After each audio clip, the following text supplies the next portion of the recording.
Welcome to the Drum Shuffle, a podcast offering insights, perspectives, and conversations for drummers. I'm your host, Jamie Eads.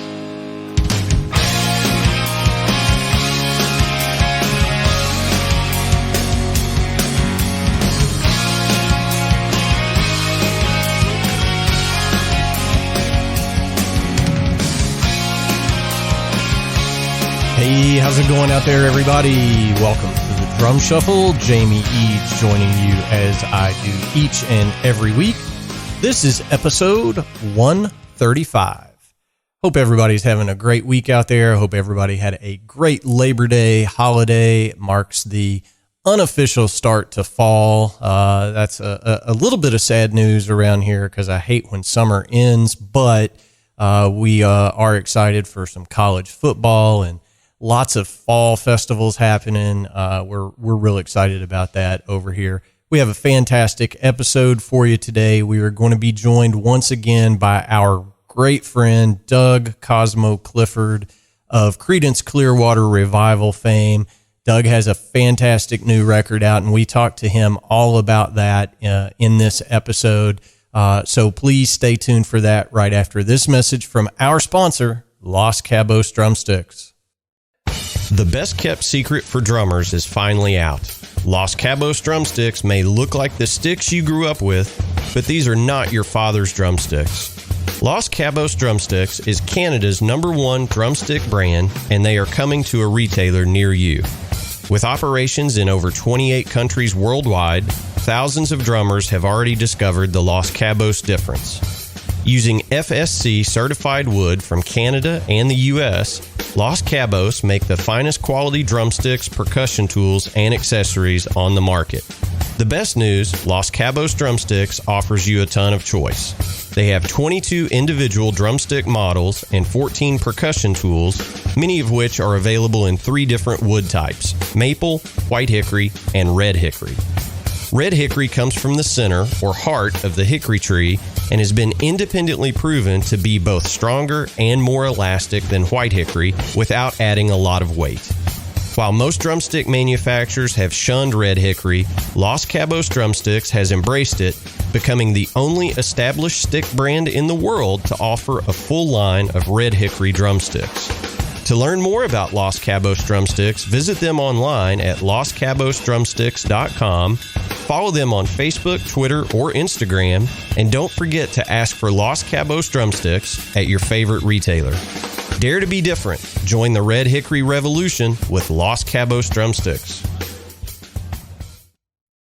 All right, guys and girls, as I mentioned before our break there, we're going to be joined by the great Doug Clifford from Creedence Clearwater Revival fame in just a moment. And Doug has, over the past couple of years, he has been raiding his vault of music and coming up with all sorts of really cool stuff. And he found some recordings that were done with the great Steve Wright from Greg Kihn's Band. And this new release is going to come out under Doug's own Cliffsong Records label.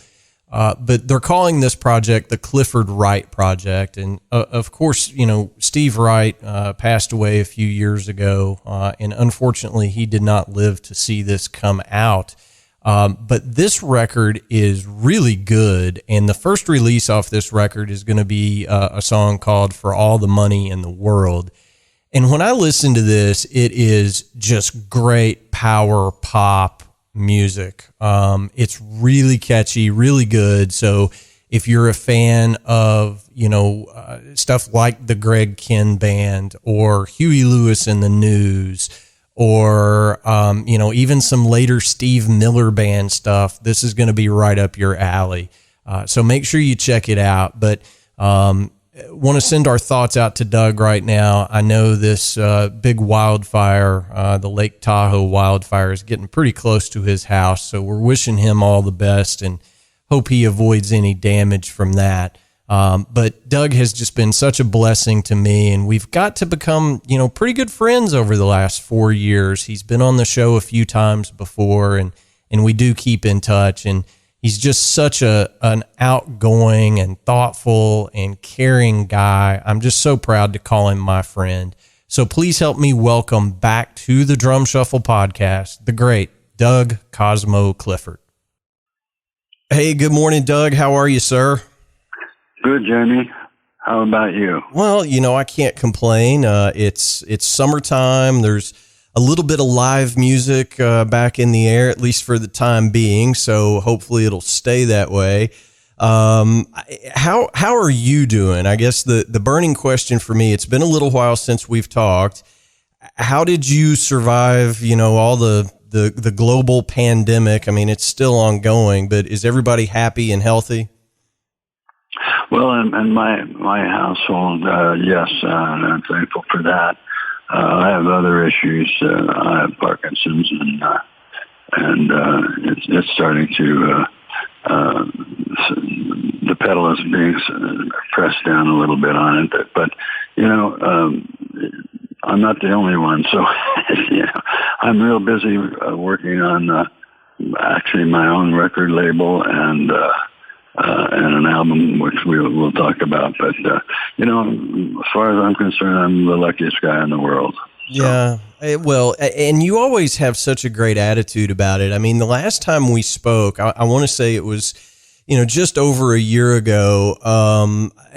We had talked about, you and Stu were wrapping up Creedence Clearwater Revisited, and you had found some stuff in your vaults, a solo record, and that came out, I guess.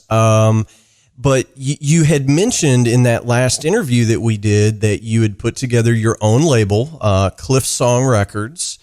And I think you've been spending some time kind of going through those vaults and finding some stuff. So I guess my burning question is, Cliffsong Records, your own label, that's kind of been in the process for a while. Is that correct? Yes, that is correct.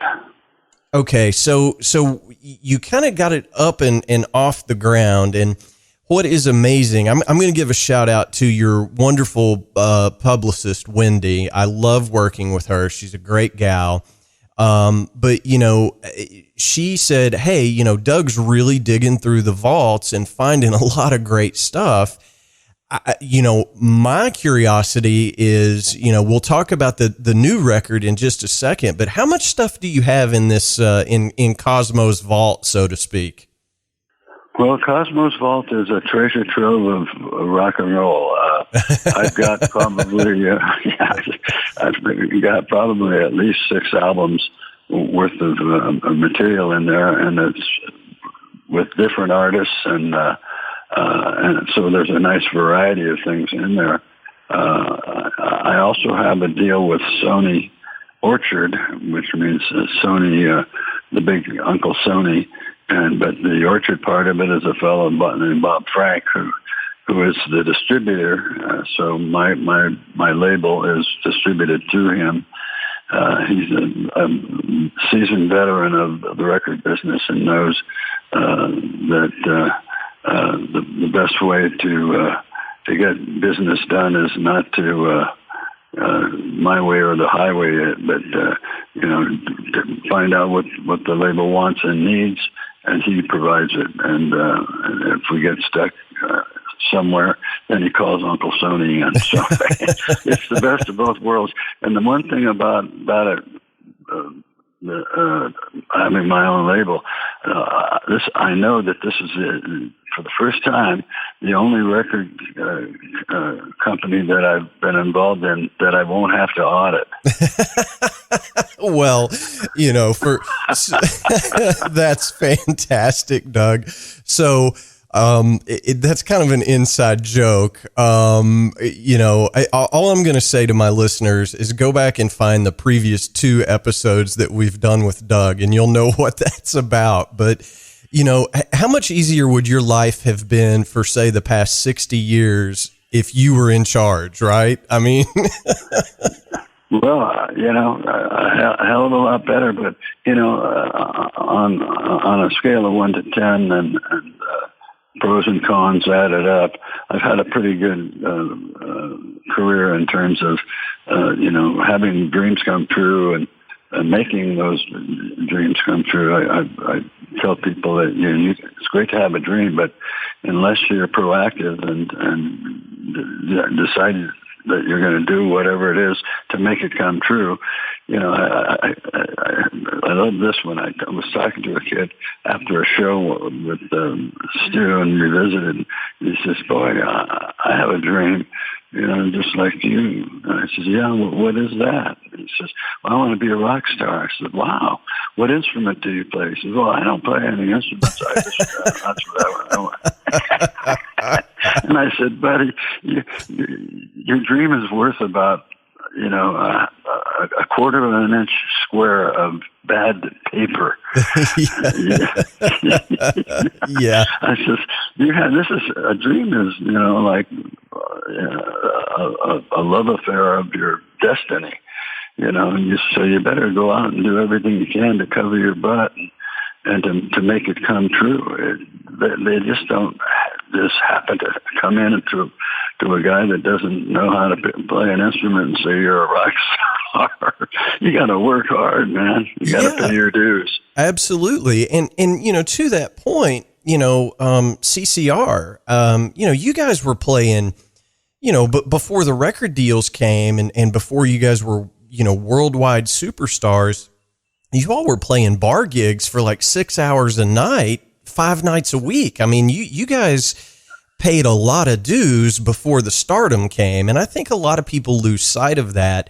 You have to put in the work to reap the rewards. That's absolutely true. And you have to be true to that dream, to make it happen. It's got to be earnest. You've got to do everything within your power, however little that might be. In a case when you are working those kinds of hours, you're making no money. You're cutting out all those things in the paper that come, 5 cents off on a can of whatever, mushroom soups.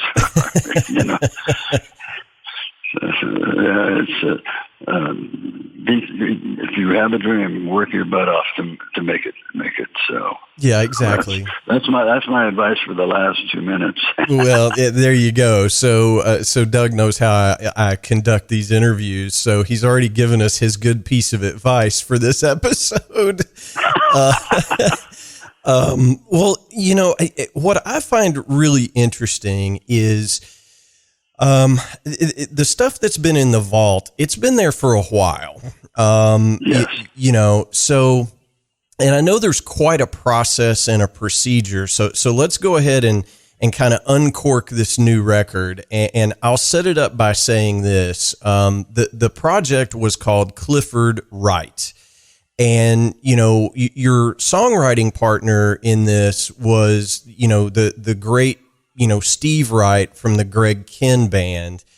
And, right. You guys wrote a bunch of songs and recorded this stuff. And you were actually producer on these sessions. And, yeah, I just want to mention a little bit of the personnel here because it's pretty impressive. This stuff was recorded years ago, but you had a young Joe Satriani playing guitar on some of this stuff.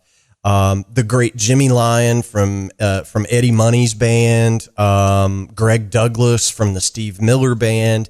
So, I mean, it's not, you've got some heavyweights that played on this stuff, but I know that probably when you found these master tapes, there was probably quite a process in kind of, bringing those back to life. Talk to us a little bit about that process. Well, what I found was actually 1/4-inch tape, 2-track master tapes. So they've been mixed down from a multi-track, and I can't find the multi-tracks. I don't know what the heck happened to those, but no can find. So you work with what you have and make it as good as it can be. So there were things I wanted to do to these things, but before I could do any of that, I had to make sure that they would play. Yeah, well, yeah. they're 35 years old, and a very delicate material, and this thin plastic that has audio imprints in it that takes sound and records it and makes it into a record ultimately. So once we figured that out, we had to bake them, and that's the process. And an engineer buddy of mine, I told him, I said, I'm not going to put this on a machine and turn it on and have little teeny pieces of tape scattered all over the floor and in my studio. So he said, no, you don't do that. That's the last thing you want to do. You don't want to put that kind of pressure on it. So he said, but we do bake it. And I said, are you sure it's not a brownie? He said, no, it's not a brownie. Okay, well then heat up the oven. So we put it through the baking process, and that's kind of a low temperature. I'm not really sure what the exact temperature is. I stayed away from it. I didn't want to be around with my tapes in the oven. So anyway, they all came out. And I had all this wonderful music in there. And granted, they were recorded from between 1978 and into 1990, but they all turned out. No damage done. Once you do that, then you can play them, and you usually only have one or two plays on it. So you immediately go to your best quarter-inch tape machine, and then send it to digital. And once you have it digitally saved, basically, then you can use it with Pro Tools and play it over and over again until the cows come home, and it's as if it were new. So that I was so lucky to have them all turn out, and what we're going to be listening to shortly are parts of, and the thing I did with Steve Wright. We were the songwriters for this project, and we were trying to get a record company. So I said, I'm producing these songs as if we're making a record, because we only have one chance at making a first impression. I know that's a cliche, but it's very true. So, but in those days, you needed to go out and play in whatever venue you play in or can play in, and then you make, if the record company shows interest, say, well, here's a date we're playing, bring your A&R man down, and we'll see how things work out. Well, Steve didn't want to play because he said he'd already done that with the clubs we would have to play in, because Creedence would play in the auditorium, Coliseum, and it's Greg Kihn played when he was there playing, and he didn't want to go like a step back. He said, we're playing music. The band needs to play as much as it can as a unit, and we need to get all the material ready, and there's a lot of work to be done. And I said, I was in a band once, and I played some pretty interesting venues, but I have no, and I played all those other little clubs. I've been there, but right now we're not in that big band. So anyway, that sort of started the unraveling of that project. And then ultimately it just sort of fell apart. Steve also had a heart attack and a stroke, and that took care of his playing, and unfortunately. And another thing about this record is we'll be the rhythm section, and Steve and I, a couple of El Cerrito boys, that's where Creedence came from, our hometown, and he was an El Cerrito boy as well. So that's kind of how we got together. So we'll be listening to him playing bass, and he's a tremendous bass player. I've been fortunate in my career to have been able to play with really good bass players. Stu Cook, of course, comes to mind right away. 60 years of playing with Stewie in Creedence Clearwater Revival and Revisited. So, and then I've done a lot of projects as a producer with Donald Duck Dunn, just a monster. So I've been very fortunate as a drummer to be in with guys like that, and it's fun. And Steve has a different style than Stu had, and that's also part of it. I didn't want to come out and try and recreate a Creedence sound, or I wanted to have a sound that fit the style that we would be playing together as a unit. So it turned out great, and it'll give people a chance to listen to Steve play, because he passed away several years ago, and he's not playing anymore, obviously. So that'd be a good opportunity to hear a really good bass player. I mean, he's just terrific. And as a writing team, we had a really good writing scene happening, and we were very productive, prolific actually, with the material that was coming out, and it was cool. It had a few little blips in the highway, and ultimately ended up in the vault. And another gem in there. I keep looking for a big green gem, and who's the adventure guy? I can't think of his name now, but the movies that he had made. Indiana Jones, right? Yeah, Indiana Jones. Yeah, and there's some Indiana Jones in this in my vault. Let me tell you. Well, I am so blessed and fortunate that you guys sent over an advance copy for me to listen to, and I've been listening to it, and I don't want to give the wrong impression here, and I don't want to give people the wrong idea, but the record is called "For All the Money in the World," and I want people to understand the time that it was written and recorded. It is, how would I describe it? It's like a power pop, akin to maybe, would Huey Lewis and the News, would that be a fair comparison? That would be a very good comparison. Huey's a dear friend of mine, and he's going through some tough times with his hearing affliction. But yeah, I'll Huey, hang in there, buddy. But yeah, that would be a very nice compliment, actually.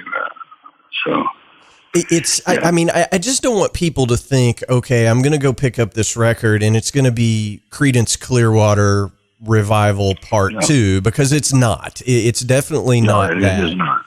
And the title track, "For All the Money in the World," I've had that stuck in my head for 3 or 4 days now after listening to it a couple of times. It's just such a catchy, great tune. It's got such a great hook, really nice, Doug Cosmo Clifford shuffle feel. It's just, it is, by and large, the whole product is amazing. It's a great record, but it's also not going to sound super modern by 2021 standards. Is that a fair assessment on my part?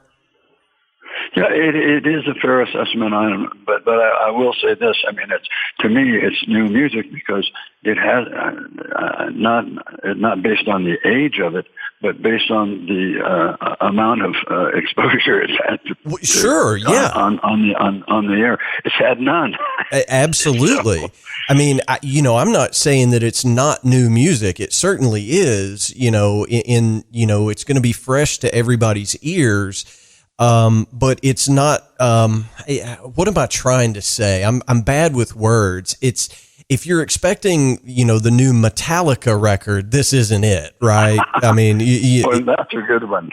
Yeah. It's not going to be that. It was recorded in the process that was prevalent at the time. So it's not super compressed. It's not super in your face. It has that sound to it. It is, it came from your vault, and it sounds like it came from the vault. It sounds great. Don't get me wrong. It's just not a super modern sounding record with all the tricks and tools that people use in today's digital recording world, is what I'm trying to say. Yeah, that's accurate for sure. Yeah, it's there are so many guys, and all, by the way, any and everything that's in that vault is also in my publishing company. So cool. It's stuff that I have ownership of, and because I have my own label, I don't have a record company coming out saying, "Now you're gonna have to do this." And man, I tell you, most of the time they've got you over that barrel, and that barrel is not very comfy. Yes, correct. And so I'm going to say, no, I'm not doing that, because the president of the record company isn't me. that certainly frees you up to do a whole lot more of what you want to do and not what you're being told to do.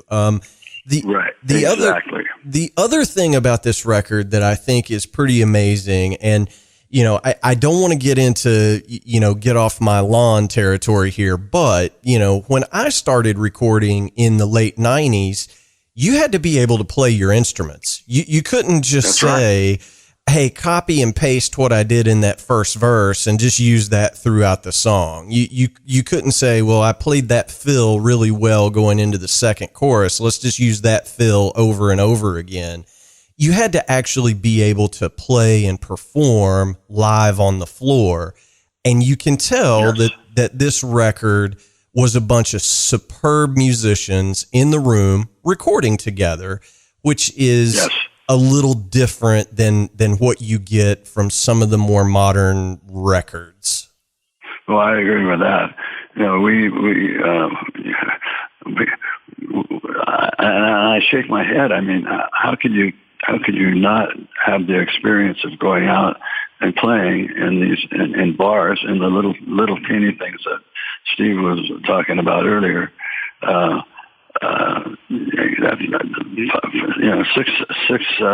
Six nights a week, 5 sets a night. I mean, holy cow! You better learn to play. Otherwise, you're gonna have a lot of blisters on your fingers. That's exactly right. And so many of the young guys and girls that come up to me after a show or whatever the case may be, and they're like, "Wow, you make it look so easy." And I always say, well, it's because I've been doing it 30 years. I mean, I don't know how to explain it if you haven't been there, but if you haven't played in that live setting and understand how to fix stuff on the fly, I just think that's a life skill that musicians sometimes lack today, that we all had to have back in the day, or you just couldn't make it. Well, yeah, and in fact, back when we were recording with Creedence Clearwater, 68 to 72, things were very, very primitive in terms of pressure in the studio. I had most of the pressure because drums could not be punched in. Like a guitar part isn't just right. Well, you don't cut and paste because they didn't do that back then. But you punch it in. You go in and you start the track back maybe 2 bars before that part that's going to be repaired, and then it comes, and then whoever made the mistake, it will play that part, and then they'll punch it out. And but drums couldn't do it for a lot of reasons, mic leakage and all kinds of other stuff. So the drummer had to be perfect from the very beginning to the very end, and for me, I kind of liked it. Because it just really made focusing very easy. You didn't want to screw up and then have to, go back and start at the beginning. And the guys look at you too, and they go, I played it pretty good. Yeah. I don't know about you, but I had a good take, damn it. Yeah. Oh, okay. Well, I didn't. Yeah. You don't want to be the guy in the studio that everybody's looking at and they all have to play their parts again because you didn't do it right. That's a horrible feeling. And, yeah. And something else that I'll say about CCR, and I don't want to beat a dead horse, but it's not exactly like you guys let a whole lot of grass grow in the studio. I mean, you guys put out like 8 records in 4 years. I mean, it's, it wasn't like, okay, we're going into the studio, our new record will be out in 18 months. You guys were pumping out records every 3 to 4 months. Yeah. Oh, yeah. There's no question about it. And, like I say, that kept me on my toes as well.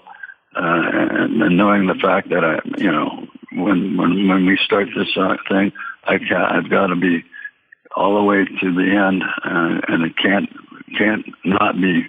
I don't want to say perfect because it's rock and roll, and rock and roll. Part of the charm of rock and roll is the imperfection, not sloppy play or anything like that. Just what happens. And listen to the Rolling Stones. I mean, there's that charm about it, that it has that sort of a little bit of nasty. Yeah. And, well, if you listen to any of that stuff, the Beatles, the Stones, Led Zeppelin, CCR, any of the great bands of all time, the tempo would increase into a chorus or a guitar solo, and it would slow back down into the verses. The music breathed. I go in to do sessions nowadays, and they're like, okay, the click is going to be at 92 BPM. And you're expected to stay right on that click for the whole song. And I much prefer not doing it that way, I have never played with a click track in my life, and I never will. Exactly. And how many millions of records have you sold, Doug? Well, probably close to 100 million worldwide. And all of that without a click track. So whoever in the music industry that's listening today, I told you so. You don't have to play to a click to be good. Well, the guy that fixed that for me was Al Jackson Jr., who was my mentor and one of my dear friends. Who we were talking, and he says, "Well, what are your goals?" I said, "Well, I want to be a metronome." And he says, "Well, why would you want to do that?" I said, "Well, John said he wanted me to be a metronome." And he says, "A metronome is a machine. You're a human being. You have a heart.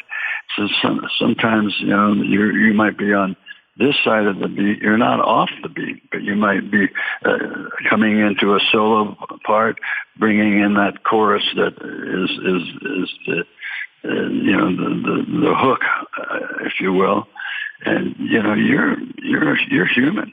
He says, I'm in the groove. I'm a groove player, but he said, I would never want to be or aspire to be a metronome, and that helped me so much. And just lock in, and then let the parts dictate what happens in those spots, and also make sure whatever break you use, even if it's a very, very, very simple and small, and that's generally what I would do, make sure there's musicality where it makes sense in that song. Because I hear guys all the time, they throw breaks in everywhere, and the break has nothing to do with what's happening in that song. And I just go, man, these are key parts for a drummer. You're if you're going to get away from the groove, whatever you put in there better have more value than the note behind it. Yeah. Well, I mean, that's just such a great statement. And, I think I've told you, not during an interview, but in some of our, conversations, the band that I've played in for many, many, many years, one of the songs that we play at almost every show is Green River. And when I first learned Green River, I was probably, a 16 or 17-year-old high school kid. And I'll never forget my guitarist said, play it like Cosmo. He was like, you don't need all that stuff. And when I really tried to learn the song, there's not really much in the way of fills or breaks or whatever. It's one of the hardest things to play ever and get that groove right. But there's really, there's not a lot to it, but it's very hard to do it right and make it feel the way it's supposed to feel. Sometimes less is more. Sometimes less is more. Yes, indeed. All that stuff that you did back in those days. And, I don't want to get too far back into the CCR stuff, but even on this new record, if somebody goes and buys this record and they're expecting, drumnastics, a chop a minute, they're not going to get that. These are great groove-oriented songs that you're known for, and you play exactly what the song needs as it needs it, and that's amazing. Well, that's from when I taught myself to play. I listened to the radio, Top 40 for radio, and then the R&B station. But the Top 40 radio was all successful songs. They go all the way up to number one. And so you're going to hear a lot of good licks in there. And so I would break them down. I would listen to what the drummer was doing, try to learn it and understanding and really focus on what is it doing? What's it moving to or coming out of? Those are the kind of the comes and goes, if you will, of drumming, and sometimes I couldn't play the exact fill because I didn't have the technical ability, because I was teaching myself. I didn't know what that stuff was. I was just learning to emulate, imitate, whatever. And then how did that make me feel? I focused on that. What's the feeling, and what's the song? The essence of the song. What's the message of it? What is it trying to tell you? It's communication, and that's how I did it. And the ones that I couldn't master because they were too technical, I would break it down and have the skeleton of that particular thing, and might even change it by adding something or taking something out, and it would work. The next thing you know, I was learning feels, because I'm a feel player for the most part, and so I would go through all these different emotions of the songs that we were playing, and letting it guide me, letting it be, let it happen. Don't try and force something, because more than likely it's going to get in the way. The worst thing you can do is produce something like that, and you get out of the groove. You've really missed the whole point. So, and that's where I think a lot of young guys, they want to show off, hey, I can do this and I can do that, but it doesn't make sense. The use of it, or their use of it, doesn't make sense with what the song is and where it's trying to go and what it's trying to say. Yeah. Well, I mean, I think context is key. You know, I mean, if you're, I don't know how I want to say this, but if you're doing a progressive rock record, well, yeah, stretch your legs out, it count something in 13 if you want to. But if you're trying to put out, a top 40 record, which is what, I think you guys aspired to do your entire career, is to have something that's accepted by the masses. You don't need all that stuff. You need a great song. And, I think that's what's so surprising to me about this record is that the songs are so well crafted. I guess a lot of people might be surprised that you wrote songs like this. It's, they are great songs. I'm not saying you're not a great songwriter. Don't get me wrong. I just think people might be a little surprised at how different this is from what you're known for. Does that make sense? Right. Makes perfect sense. And that's exactly what I'm trying to do and trying to say. I'm more than just a drummer in a band. I want to share my music with the world. And hope that it makes somebody's day a little bit better. That's what it's all about, and we were able to do that. I can't tell you how many guys went to Vietnam, so you got me through Vietnam, and my answer to them is no. You got you through Vietnam. We just helped a little. Yeah. And that's a standard answer that I had for that question. But it's not a cliche. These guys. To get out of there alive and in one piece was really something. And to know that we took off some of that edge, that they were living under.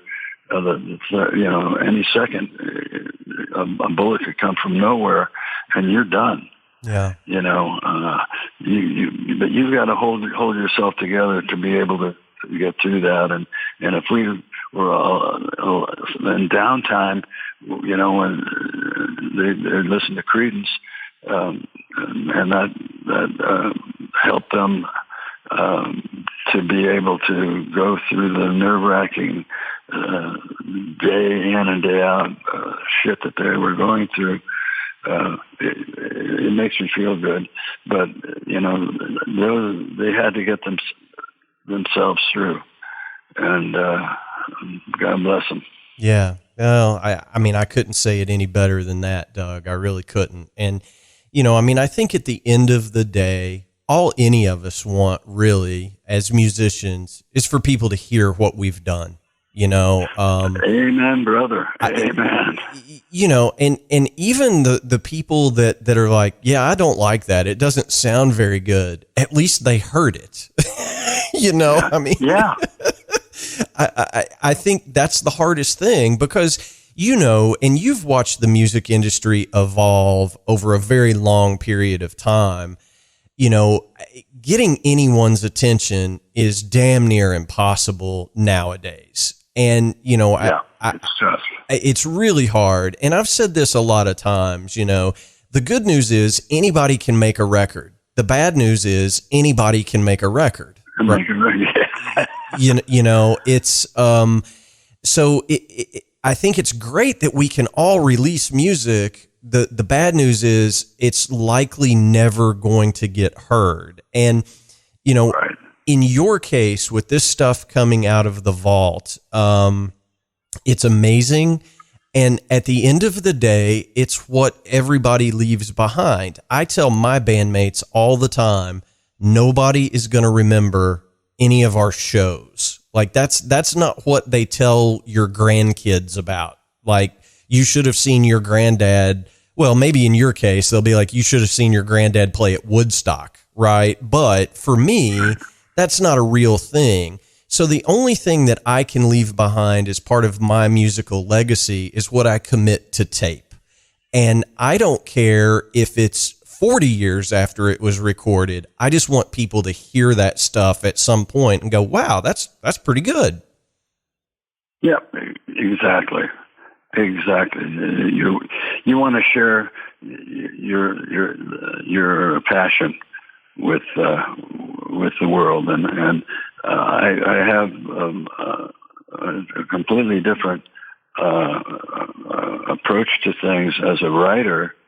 I'm not going to write a Creedence song or style of song. I've already been in a band that did that, and I have other things that and subject matters that weren't used much or if at all. And as far as love songs go, in Creedence, we didn't do any of those. So I do a bunch of them now. I mean, it's a great subject to use, but there are a lot of different ways to do it. It can be the heartbreak, it could be the love at first sight, it could be the romantic side. I mean, there's just so much in terms of that, and it's not all that I write about, but I just songs come just out of cracks in the floor. You have the music, or at least a rough idea of the music, and you take, again, it's the feel. How does it make me feel? And once I establish that, then the ideas I just pull right out of me. So everybody's different. Everybody has their own way of doing it. I like to co-write with one other person. I don't like 3 or 4 or by committee. There's too many cooks. Really put shit in your bowl, and so you get something that works. You stick with it. Yeah, for sure. Well, I mean, the record just sounds amazing, and I hope folks will go pick it up, because I'm not just saying that.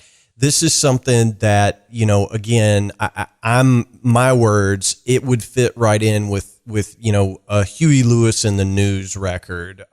It's great power pop, top 40 kind of tunes. And they're all really, dare I say, upbeat. You're not going to be depressed listening to this record. It's really great. And I hope people will pick it up and give it a listen, because, they just don't make records like this anymore, kids. They really don't. So I'm going to switch gears just a little bit.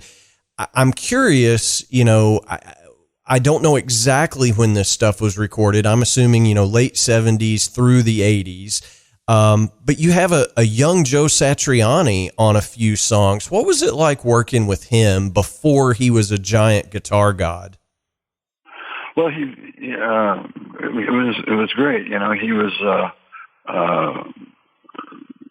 very nice young man, polite. And it was also an audition. We were looking for a guitar player. I wouldn't, so we probably did 9 or 10 recording sessions with the Clifford-Wright project. And that's because we were writing a material, and so we wanted to get it down, and also wanted to get a deal. So,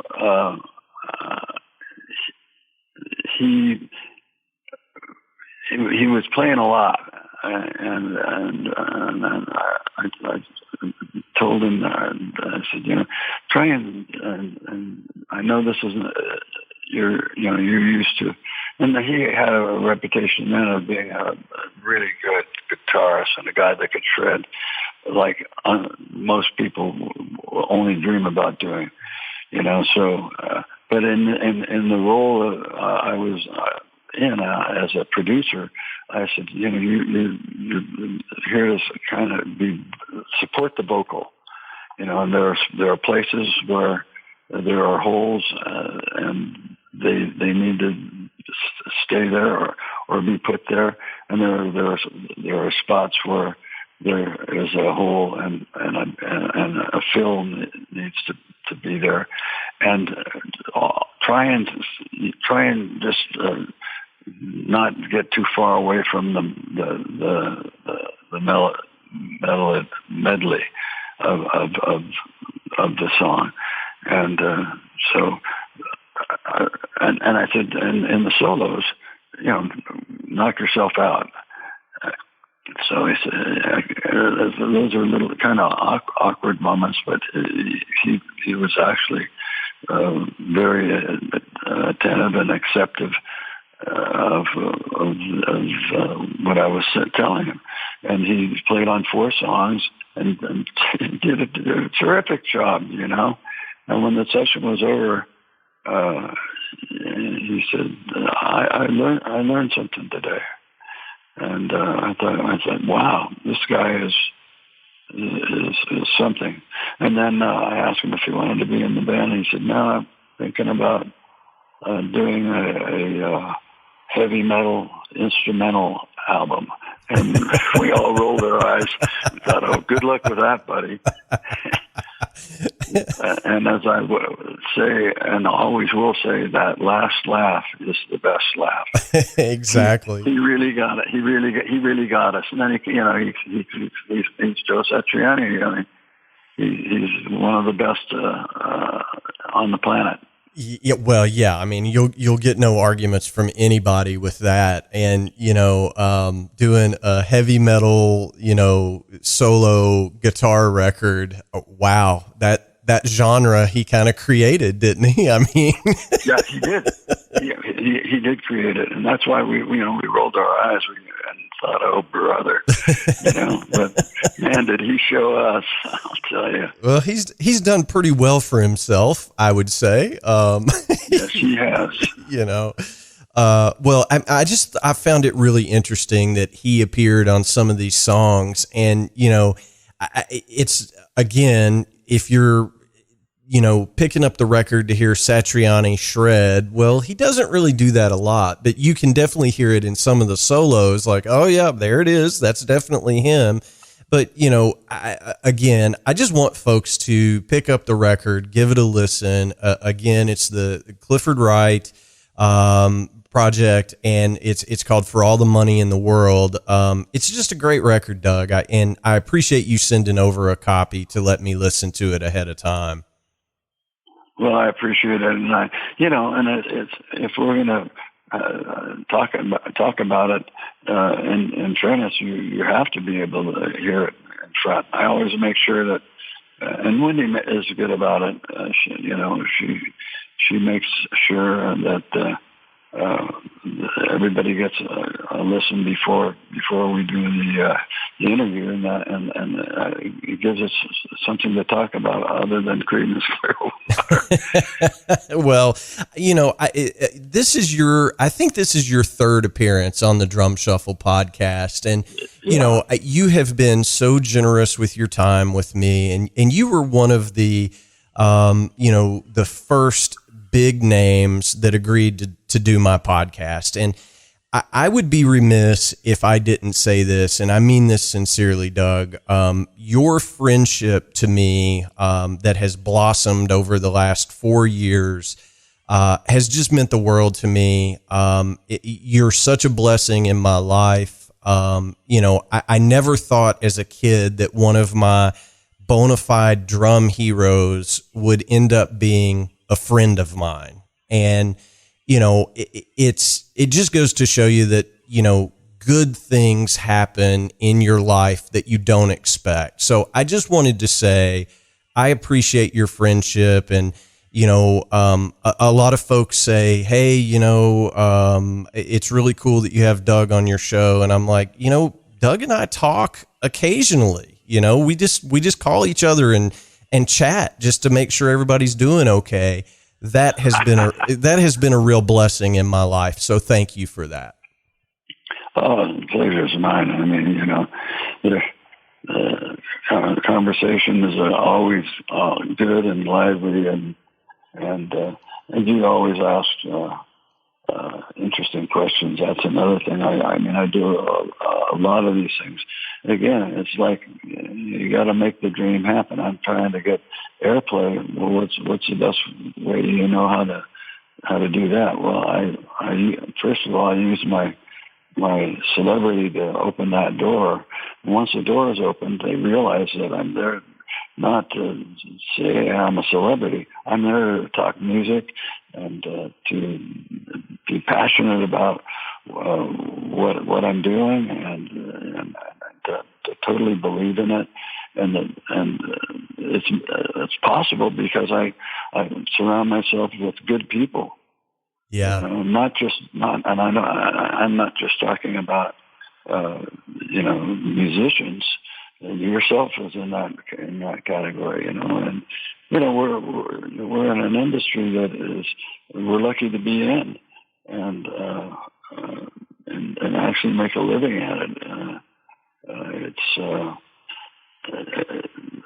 It's rare, and I understand why a lot of dreamers say, "Oh, I want to be a rock star," but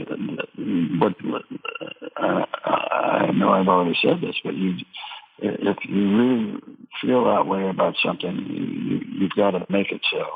It's not going to just come and lay out for you. It requires hard work, dedication, and a commitment to excellence. So, that's how you get it done. Yeah, I mean, it certainly is. And, I've said this at least a million times. The industry is hard enough as it is to go through it without people willing to help you. You're going to have help in this industry. So if somebody reaches out and says, "Hey, I need a hand with something," give it to them if you can, because there will come a day that you're going to need help from that person. Almost guaranteed. That's right. So and with Al Jackson, I called it passing the baton.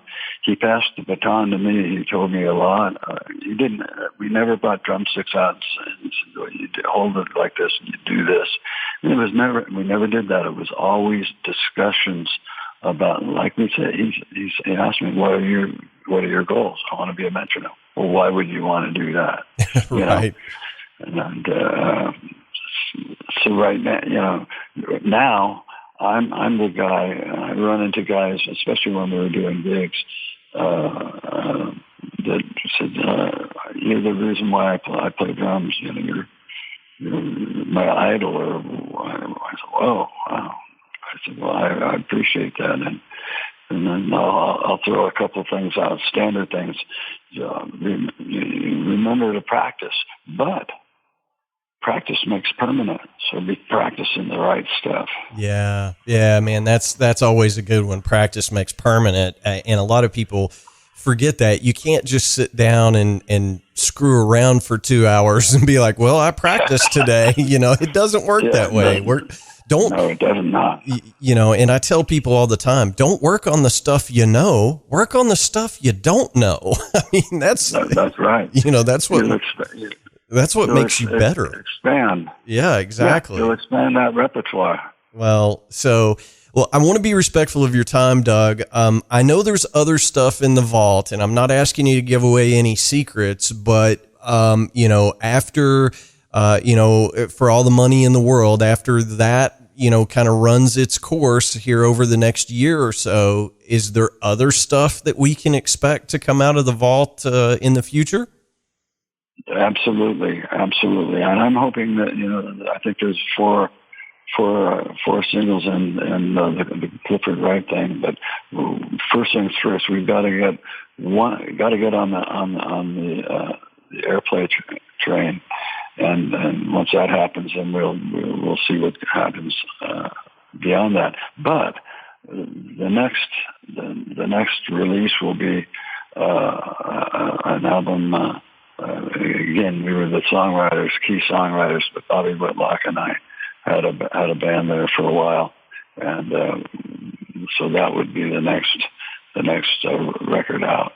Oh, that's so awesome. Well, it goes without saying, when that time comes, let me know. We'll do this again. I will have you on this show anytime you want to come on this show and talk about anything, because as I said, your friendship means the world to me. I believe in what you do. I think you are an absolute ambassador for the music industry and for drummers.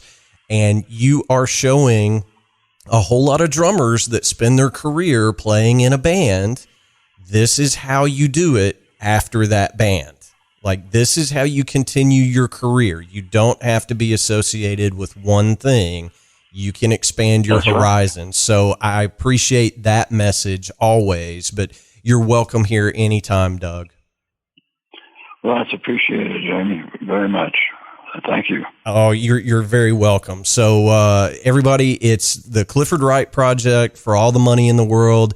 Go pick up a copy. You're going to love it. Doug, thank you so much, and we will talk to you very, very soon. Thanks, Jamie. By the way, the album will be out on the 27th. Okay. There are August, yeah. Okay. There are 2 singles out right now, For All the Money in the World, and I Need Your Love. So you can get bits and pieces, and you can also order the album and or save the album, and you can go to my website and check it out, and have a nice morning. Absolutely. Everybody, check it out. Doug, thank you so much, sir. Thanks, Jamie. All right. See ya. Bye-bye. All right, everybody. That's going to do it for episode 135 of the Drum Shuffle podcast. As always, many thanks to Doug Clifford for taking time out of his schedule to come on the show. Again, sending our best vibes to Doug to avoid this big wildfire out there in his area of the world. Everybody keep a good thought for him that they don't have any problems with this. And thanks again, Doug, for coming back on the show. Make sure you pick up the Clifford-Wright Project record. It should be out any day now, and I know that everybody's going to really enjoy that.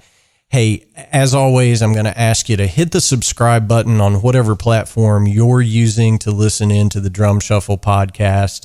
It helps us more than you'll ever know, and we have so many great interviews coming up that you're certainly not going to want to miss. Next week, I'm going to be joined by the great Jared Schoenig. Jared has been doing Moulin Rouge on Broadway for the last couple of years.